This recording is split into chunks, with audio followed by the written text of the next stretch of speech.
What is going on, everybody? Welcome to the video. Hope you enjoyed that intro. I was playing a little bit of Necrophagist there. I haven't played that solo in a long time, so excuse the mistakes, but it was fun trying to relearn it again. And welcome to this new topic and style of video. This is something I'm trying out for this channel, and it's kind of where I'm going to go over the history of a band, talk about their beginnings and their endings. You know, what happened to some of the most popular and amazing bands in metal, and what better place to start than Necrophagist, one of the most well-regarded, well-respected, amazing bands in technical death metal history.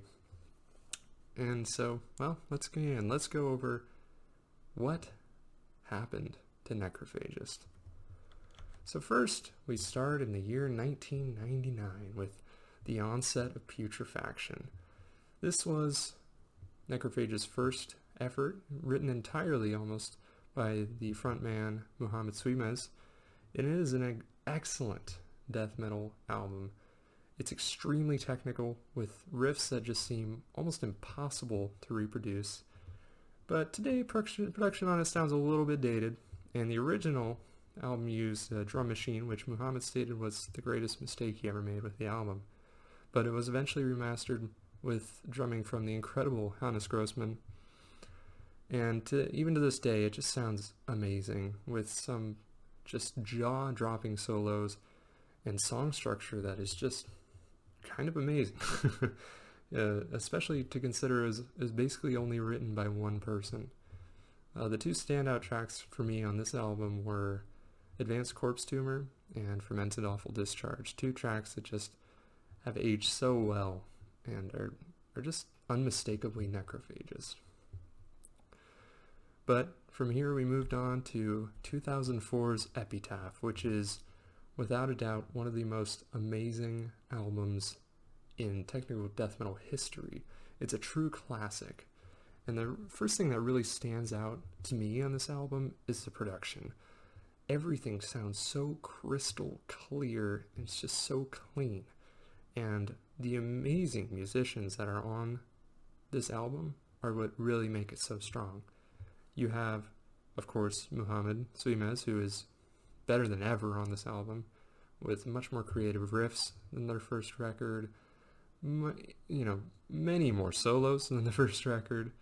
But you also have the introduction of other well-regarded musicians, such as Christian Wensner, who contributes some just truly jaw-dropping, unbelievable guitar solos on here.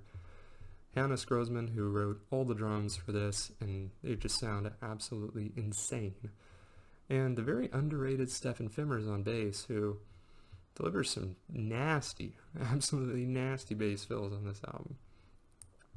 Overall, this album was fast, with solos on just about every song, and it was incredibly memorable. It really just carved its own niche in the genre, and in my opinion, it was a flawless record, and was so far ahead of its time that it is still being talked about to this day. Constantly covered by new musicians, and just talked about all the time. You know, every single time I go on YouTube, it seems like there's a new cover of a song from this album, whether it be Stab Wound or the title track Epitaph. It's a classic. However, after this album, trouble began to form in Paradise, as many band members just up and left the band. Christian Wensner being one of the main ones to leave, and he later stated it was because of a lack of creative freedom. He felt that Muhammad just kind of owned the band, and he was just there to write solos. And this is true with the other musicians, and many rumors as well stating that Muhammad's just not a very good guy to work with, because it's clear he has a lot of passion for this band, and he likely takes over all of the songwriting structure, and that kind of leaves the bandmates feeling like they have kind of a lack of input. Hannes Grossman, the amazing drummer for the band, left because of touring schedule conflicts. He was replaced with Marco Miniman, who then left and was replaced with Romain Gula. many controversies with Relapse Records and rumors. So there was a lot going on in the late 2000s with this band and the early 2010s. Just a lot of talks about what's happening with this band. Why are there so many members leaving? What's going on with the record company? But touring still continued through this time. There was a lot of tours, a lot of shows, and the band was gaining popularity. However, talks of a new album began, and that's where things kind of got even more dicey. Release dates kept getting pushed back, with bandmates saying the album was basically done. Muhammad himself saying, at points that the album was finished, but release dates just weren't found. Eventually a new title track came out, or a new single I should say, called Dawn and Demise, which was immediately very well received. Great track, awesome riffs, awesome solo. It was awesome, and it got many people really excited. However, then just more silence came. More controversies and rumors of what happened to the band and Relapse Records. And then, almost like out of nowhere, the band vanishes. They're gone. All members left without a real word of what happened to Necrophagist and if the band would ever come back together again. Muhammad had many rumors about him, stating that he became an engineer for BMW, where he likely made a lot more money than touring for a relatively niche genre of technical death metal.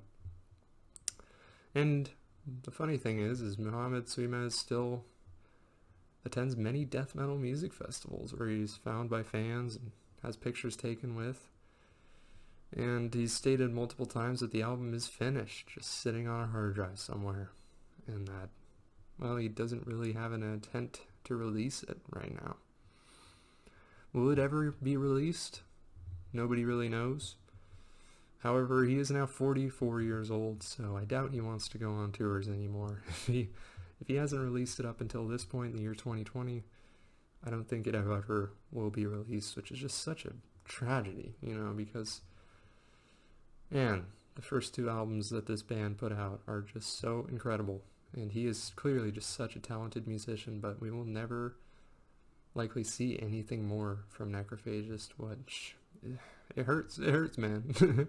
Being a guitarist and a fan of death metal, it really hurts to not see more from this band.